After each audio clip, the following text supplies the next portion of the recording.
Udarac je pogodio njeno lice pa se srušila na pod i sve je potpuno utihnulo.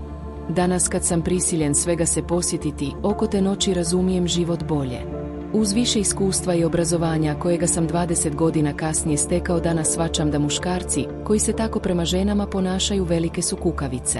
Teško im je suočiti se sa istinom. Napustio sam kuhinju i sjeo u drugu sobu. Odjednom sam čuo ulazna vrata kako su se otvorila i brzo zalupila. Otrčao sam prema hodniku u potrazi za Janet, ali je nestala bez traga. Bio sam cijeli slomljen i otrčao u Andersovu sobu. Uvijao se u krevetu jer ga je buka probudila. Uzeo sam ga iz kreveta i zavio u dekicu noseći ga u rukama naokolo. Pritiskao sam ga uz moje tijelo jer smo ostali sami. U meni se stvorio neshvatljivi strah da ću ga izgubiti, pa sam ga još više pritiskavao uz mene.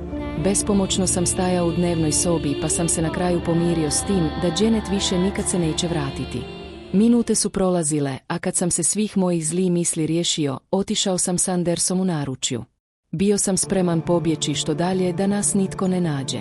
A onda sam se predomislio i pomislio, idem kod tete Voz. Uspio sam doći na parkiralište. Otvorio vrata auta, a Andersa sam stavio napred da sjedi blizu mene. Sjedio je ušuškan u svom malom pokrivaču. Auto je sa parkinga krenuo, a ja sam tijekom cijelog putovanja razgovarao sa njim. Govorio sam sa njim da se ne bi previše uzrujao. Odjednom sam se osjećao tata sa punim radnim vremenom. Gledao sam njegove umorne oči koje su gledale u mene. U mislima sam mu govorio, mali moj, ne budi zabrinut kao ja. Kao otac osjećao sam da sam sada na čudan način povratio prekinutu očinsku vezu, koja je u meni ipak negdje postajala. Auto je izašao iz grada, a ja sam vozio prema Vosinom selu. Pokušavao sam sakrit dio moje tuge, a suze su mi tekle. Bilo mi je teško držati auto na cesti jer me gušila nelagoda i tuga. Duša mi je bila ukleta i misli su jurile. Na trenutak sam gledao u Andersa jer je bio zabrinut. Već sam pred sobom vidio razvod i veliku ljudsku tragediju. Oduzeto mi je bilo jedino dijete, a i slika oko Andersovog poroda oblikovala mi se ponovno. Sa svojim pothodnim životom zamišljao sam da je već sve bilo izgubljeno, pa i sin Anders. Kad se auto približavao tetinom selu, vozio sam samo 30 minuta koji su bile 30 godina moga života. Odjednom sam stajao ispred crveno obojene kuće s Andersom pritisnut uz mene. Pozvonio sam na vrata, ali me nitko nije čuo. Što dulje sam stajao, ruke su mi se težile, a bijes rastao. Teško mi je bilo držati Andersa, pa sam ljut i tvrdoglavo nastavio zvomiti. Kad mi niko nije otvorio, kucao sam i lupao po vratima što jače sam mogao sve dok se svjetlo nije upalilo i Vosa otvorila. Čim me vidjela s Andersom u rukama, shvatila je da se nešto ozbiljno dogodilo. Stajala je iznutra otvorenih vrata, pa sam se progurao i ušao. Uzela je Andersa sa mojih ruku i otišla legnuti ga da spava. Ja sam sjeo u kuhinju, cijeli iscijepljen, bez dio energije, i ono malo snage je u meni nestalo. U svemu što se dogodilo sad sam izgubio vjeru u sebe i ljude. Kratko nakon toga me upitala. Reci, Željko, što se dogodilo?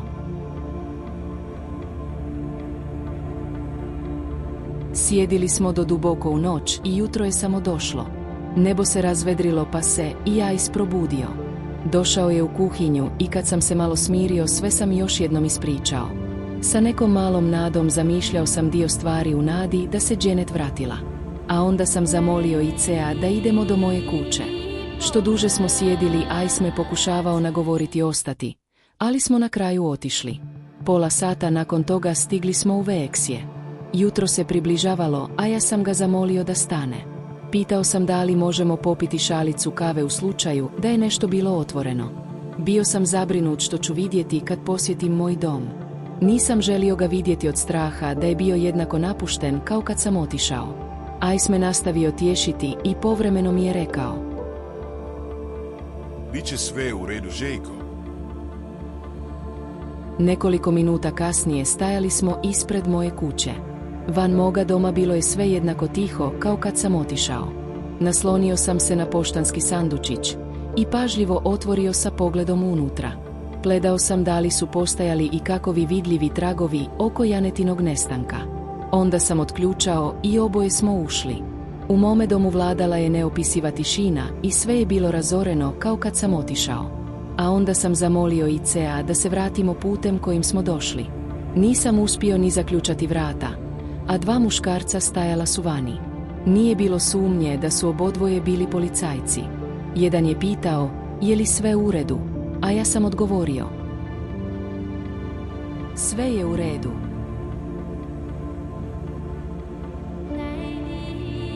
Čovjek koji je pitao nije više postavljao pitanja. Danas razumijem da su ti muškarci bili zabrinuti jer nisu vidjeli Andersa. Pustili su nas da idemo sa namjerom da ga nađu.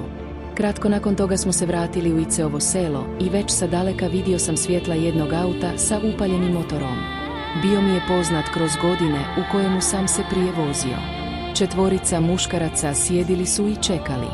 Brzo su nas otkrili i izašli.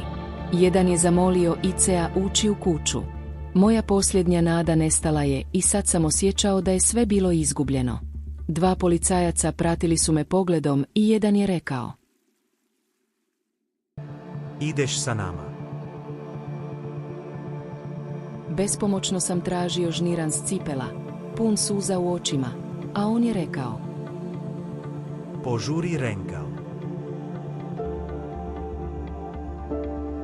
Prije što su me odveli viknuo sam: Vosa, čuvaj mi Andersa, molim te. Shvatio sam da mi je zadnji dio života bio oduzet. Shvatio sam i da ga nikad više neću vidjeti. Biti odvojen na taj način od svoga djeteta kojeg sam nosio 5-6 godina na rukama, bila je to neopisiva bol koju sam zadobio. To dio ljudi bezosjećajno rade. Upravo sad kad sam prisiljen pisati o svemu pitam se. Jer nisam ja bio takav, svo to vrijeme kada sam nanosio ljudima bol oko mene. Sad kad se sve to meni dogodilo i ono malo osjećaja pretvorilo se u samo mržnju i ništa drugo. Sve više sam se pitao, hoću li ikada vidjeti ili sresti moga sina Andersa. Misli su mi sve više dolazile i nastavile me mučiti. Po drugi put u kratko vrijeme bio sam zatvoren. Za svaki novi dan koji je dolazio sve više su dolazile optužbe na moj račun. Bio sam optužen za još jedno zlostavljanje, pa i mnogo toga što nisam bio kriv. Bio sam optužen da sam prodao moju zlatnu narukvicu koju sam izgubio. Odjednom je nesreća koju sam doživio bila prevara osiguranja. Osoba koja je znala za moju radost koju mi je narukvica pružala tvrdila je da sam je prodao. Ništa mi nije više bilo važno pa sam mislio, Keo se brine o mojoj obrani.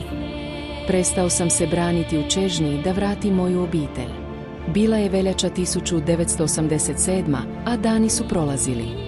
Sljedeći mjesec bio je moj 37. rođendan. Dok sam bio zaključan u ćeliji sve više optužbi bile su upućene meni, pa sam osjećao da su me svi želili slomiti. Policajci su iskorištavali moju slomljenu psihu, a ja im nisam mogao objasniti oko toga što su me optuživali. Ponovno sam bio osumnjičen za pljačku koju je Kito počinio. Najteže mi je bilo braniti se od svega lažnog, jer su se sve moje misli vrtjele oko Janet i Andersa. Kad me policajac ispitivao u meni je nestalo i ono malo razuma kojeg sam imao. Misli su mi bile potpuno negdje na drugom mjestu. Na trenutak bio sam spreman prihvatiti sve, u zamjenu za povratak obitelji. Preko dana pisao sam pisma Janet. Nekoliko jednostavnih riječi stalo je na mali komad papira, ali ih je teško bilo pročitati. Tinta se potopila od svih mojih mokrih suza koje su neprestano padale. Na kraju je sve to otišlo do tužioca da čita, ne bi li poslao pismo dalje. A onda sam se nadao da će sve otići. Kad nijedan odgovor nije stigao, prisilno sam shvatio da nikad neću dobiti odgovor. Kako je vrijeme prolazilo, sve više sam se suočio sa tim da mi ništa nije išlo na ruku. Dani su bili dugi i nakon mjesec dana došlo je moje suđenje. Bio sam uvjeren da ću ponovno vidjeti Janet. Zamišljao sam slike ljudi koje ću sresti. 2 suđenja su spojili u jedan i sudili me za zločine protiv obodvoje žene. Prije što sam policijsku zgradu napustio, vidio sam ljude u mislima kako su stajali i čekali ispred sudskih vrata. Oči su bile uprte i svi su buljili u mene. I moja presuda mi se prikazala pa sam pomislio, nitko od starih članova suda neće prihvatiti moralno dvostruki život kojega sam živio jer su oni živjeli u drugim vremenima. Počeo sam suditi sam sebe sa malo vlastite kritike. Shvatio sam da sam uvrijedio 2 obitelji.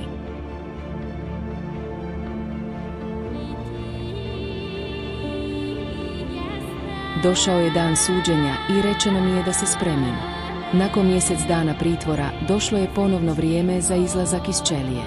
Sada prvi put nakon dugog vremena dali su mi obući moju civilnu odjeću. Tog sumornog dana došao je zatvorski čuvar i zavezao me za jednu od svojih ruku, postupak kojega sam već iskusio.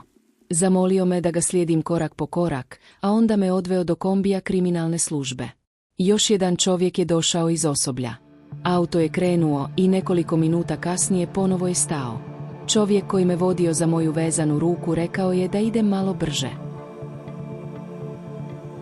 Bio sam cijeli ukočen jer se ništa nisam kretao, u ćeliji samo sjedio. Većinu vremena provodio sam sjedeći na krevetu zamišljen i tužan. Ponekad sam pokušavao zaspati, ali san mi nije pao. I vid mi se pogoršao jer sam samo nekoliko metara ispred sebe gledao. U ćeliji je mala udaljenost između mene i zidova stvorilo u mojoj glavi vrtoglavicu.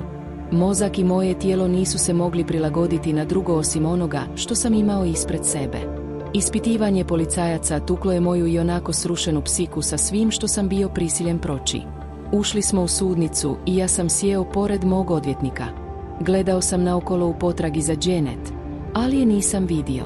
Vidio sam samo Solu sa lijeve strane tužiteljice. Pogledao sam u nju pa je gledala na stranu. Na trenutak sam uspio uhvatiti njen hladan pogled i osjećao mržnju prema svima. Solina mlađa sestra sjedila je u kutu među malo posjetioca.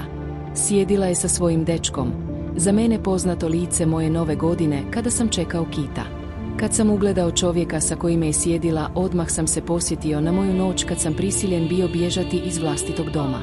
Još jedno poznato lice sjedilo je u istom redu. To je bio njegov brat. Sad su svi sjedili zajedno, zadovoljni i sretni, stisnuti jedni uz drugog. Sjeli su i porotnici na svoja mjesta i suđenje je započelo. Pogledao sam napred i vidio jednog porotnika koji mi je bio dobro poznat. I on me opazio i radoznalo gledao u mene. Čim me ugledao, nasmješkao se. Taj dan sam ga iznenadio i ponovno me sreo. To je bio čuvar naših parkinga u gradu sa kime sam se nedavno posvađao.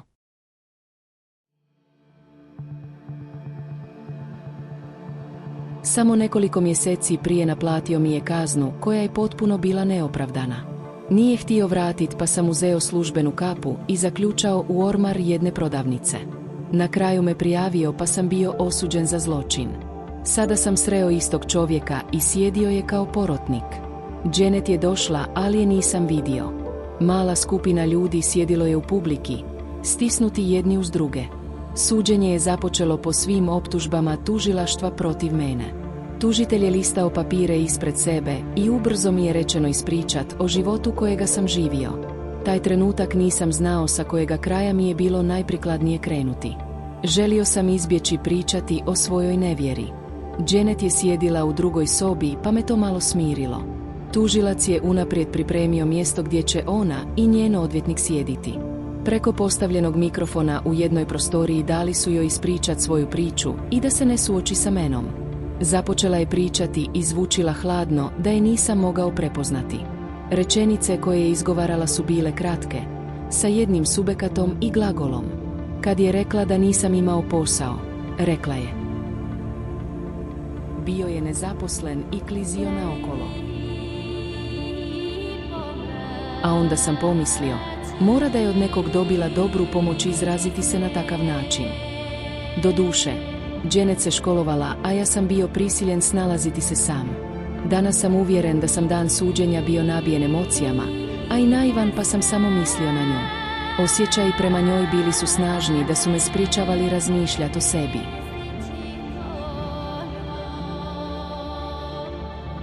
Iako sam se mogao pristojno izraziti sa jednostavnim jezikom, postojala je ipak opasnost oko svega što sam rekao. Danas shvaćam da je nama ljudima jezik najvažniji kako bi nas neko razumio. Čak i sada, kad pišem ovu biografiju, prisiljen sam razmišljati da li sam uspio u potpunosti rasvijetliti zamršene događaje. Što duže sam sjedio u sudnici, Osjećao sam snažno gađenje prema tim ženama i životima koje sam živio sa njima. Bio sam razočaran sve više da sa tim životima nisam postigao ništa. Kad sam upoznao Janet, nisam znao ništa što je bilo potrebno obiteljskom životu da sve funkcionira. Kad smo se upoznali, izašao sam iz zatvora nakon prve moje odslužene kazne. Izašao sam u isto nesigurno društvo, kroz kojega sam godinama hodao ulicama. Kad mi se vratila sloboda, bio sam pun čežnje upoznati nekog koji bi mi omogućio promijeniti život. Nisam imao pojma da ljubazni tazbini i dobar odnos sa njima je bilo najvažnije u vezi. Taj dan je moje suđenje završilo. Mene su svezali, a stražari su se spremili za odlazak. Sada sam se vraćao svom sigurnom domu, kojeg sam lako dobio. Unatoč svemu što se taj dan dogodilo, ipak sam osjetio neko olakšanje na povratku u pritvor. Do izricanja presude morao sam čekati 3 tjedna.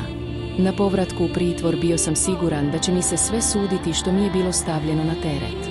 Kad sam vidio da me čuvar parkinga sudio, vidio sam nepravdu života, da me ništa više nije moglo iznenaditi. 3 tjedna je prošlo i moja presuda je odrečena.